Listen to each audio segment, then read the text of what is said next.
বিচার দাবিতে এবং আজকে কিন্তু জুম্মার নামাজ শেষেই কিন্তু বাইতুল মোকাররমের গেট প্রাঙ্গণে কিন্তু খেলাফত মজলিসে বিক্ষোভ সমাবেশ শুরু হয়েছে। আমরা কিন্তু সরাসরি যুক্ত করেছি আপনাদেরকে এসএটিভি নির্যাতনের আলামত দেখতে পাচ্ছি।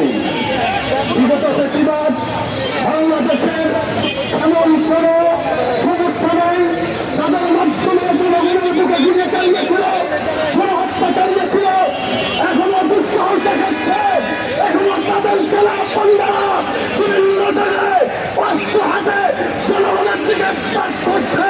হুঁশিয়ার করতে চাই, একটা ফেসিবাদের দোষর বাংলাদেশের থেকে পর্যন্ত আমাদের আন্দোলন স্তব্ধ করতে পারবে না, পারবে না, পারবে না। সাংবাদিক সাথী বন্ধুগণ, এই পর্যায়ে বক্তব্য নিয়ে আসছেন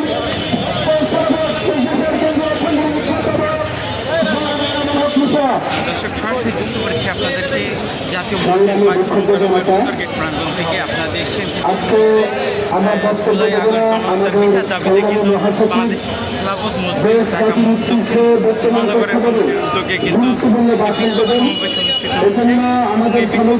এই বিক্ষোভ এখান থেকে একটি বিক্ষোভ মিছিল বের করবেন। আমরা সরাসরি যুক্ত করেছি আপনাদেরকে এসএটিভি।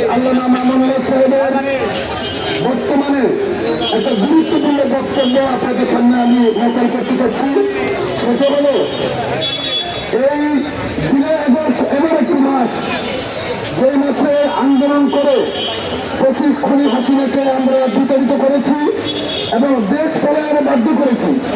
এই সময় সকল রাজনৈতিক দলের প্রতি আল্লামা মামুনুল হকের আহ্বান হলো, এখন কোন বিভাজন নয়, অনর্থ